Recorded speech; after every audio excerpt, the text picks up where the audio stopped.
17 फरवरी 2023 की महत्वपूर्ण खबरों को देखेंगे। यूपीपीसीएस 2023 के लिए टेस्ट सीरीज प्रारंभ हो गई है। नीचे डिस्क्रिप्शन बॉक्स में लिंक दिया हुआ है टेलीग्राम ग्रुप का, जाकर के आप डिटेल्स देख सकते हैं और अगर टेस्ट सीरीज से जुड़ना है तो जुड़ सकते हैं।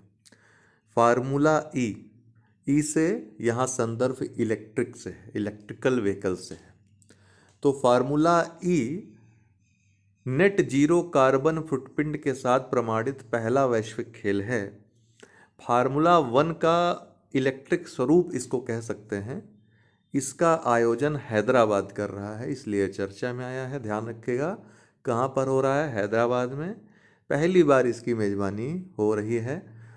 जेन 3 कारों का प्रयोग इसमें, जनरेशन 3 कह सकते हैं, कारों का प्रयोग इसमें किया जाएगा। दियोदर उल्कापिंड ये हाल ही में चर्चा में आया। क्यों? क्योंकि गुजरात के बनासकांठा में 2 गांवों पर इसके टुकड़े गिरे। दियोदर उल्कापिंड। Alma Atacama Large Millimeter Array, ये चिली में स्थित अंतर्राष्ट्रीय सहयोग है। एक यूरोप, जापान, यूएस, कनाडा और चिली, इनके द्वारा ये निर्मित किया गया या सहयोग से निर्मित टेलीस्कोप है।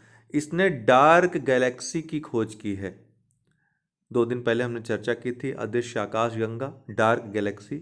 डार्क गैलेक्सी किसे कहते हैं? या तो बहुत कम तारे रहते हैं या तारे ही नहीं रहते जिस गैलेक्सी में, उसे डार्क गैलेक्सी कहते हैं या अदृश्य आकाश गंगा कहते हैं। उसकी खोज इसने की है। फाइलेरिया, जिसको हाथी पांव या एलिफेंटियोसिस कहते हैं, नेमाटोड परजीवी के द्वारा फैलने वाला रोग है। वुचुरेरिया बैनक्राफ्टी मुख्य परजीवी है। 90% से अधिक जो फाइलेरिया होता है इसी के कारण होता है। ये एक उपेक्षित उष्णकटिबंधीय बीमारी है, नेग्लेक्टेड ट्रॉपिकल डिजीज है। WHO के द्वारा इसके उन्मूलन के लिए मास ड्रग एडमिनिस्ट्रेशन रणनीति अपनाई गई है, अर्थात घर घर जाकर के दवाओं के द्वारा जो फाइलेरिया को ख़त्म करती हैं उनका प्रशासन के माध्यम से इसको उन्मूलित करना। और कब तक लक्ष्य रखा गया है? 2030 तक फाइलेरिया के उन्मूलन का वैश्विक लक्ष्य रखा गया है। हाल ही में चर्चा में क्यों आया? क्योंकि भारत सरकार स्वास्थ्य मंत्रालय ने 2027 तक अर्थात 3 वर्ष पहले ही इसके उन्मूलन के लिए राष्ट्रव्यापी जन औषधि प्रशासन अभियान प्रारंभ किया है, जो कि 10 प्रभावित राज्य जिसमें उत्तर प्रदेश भी शामिल है, घर घर प्रशासन के द्वारा या दवाओं के प्रशासन के द्वारा फाइलेरिया को उन्मूलन किया जाएगा इसका 2027 तक। ध्यान रखिएगा लसिका फाइलेरियोसिस ये सबसे गंभीर है, गंभीरतम रूप है। इसके उन्मूलन के लिए त्वरित योजना 2018 में भारत में शुरू की गई थी। कब? 2018 में। एनटीडीज पर लंदन घोषणा क्या है, कब अपनाया गया था? तो नेग्लेक्टेड ट्रॉपिकल डिजीज, इसमें फाइलेरिया भी आता है, इन जैसी बीमारियों पर इनको ख़त्म करने के लिए अंतर्राष्ट्रीय सहयोग के लिए लंदन घोषणा को अपनाया गया था। कब अपनाया गया था? 30 जनवरी 2012 को। इसीलिए 30 जनवरी को प्रतिवर्ष विश्व एंटीडीज दिवस के रूप में मनाते हैं। नेग्लेक्टेड ट्रॉपिकल डिजीज दिवस के रूप में 30 जनवरी के दिन मनाते हैं। धारा क्या है? Driving holistic action for urban reverse. धारा एक आयोजन है, एक बैठक है, एक मंच है। National mission for clean Ganga द्वारा रिवर सिटीज अलायंस के सदस्यों की वार्षिक बैठक का आयोजन है। इसका नाम धारा दिया गया है। RCA या रिवर सिटीज अलायंस क्या है? तो ये नदी शहर अर्थात जो नदियों के किनारे शहर स्थित हैं उनके सतत प्रबंधन के लिए साझा मंच है। साझा मंच है।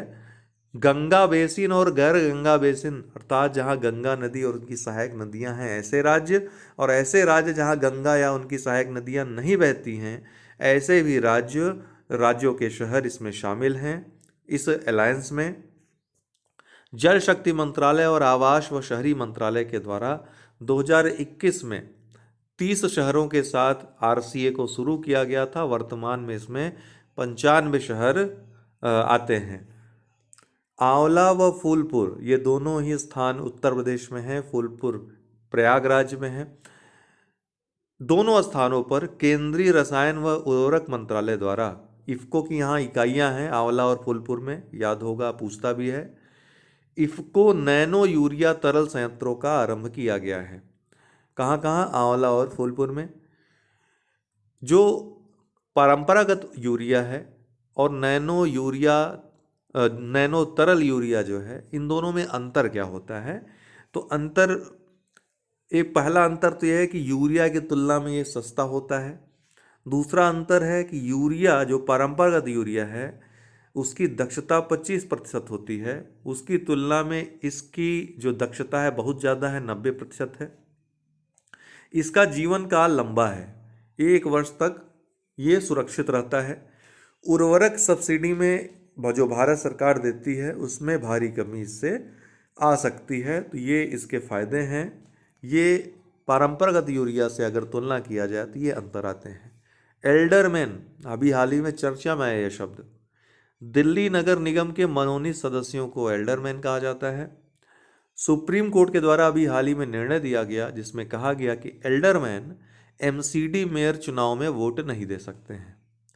नील मोहन, ये भारतीय अमेरिकी नागरिक हैं, मूलतः भारतीय हैं, यूट्यूब के नए सीईओ नियुक्त हुए हैं।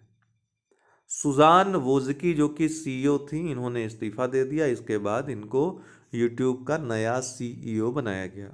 आज के लिए इतना ही, बहुत बहुत धन्यवाद।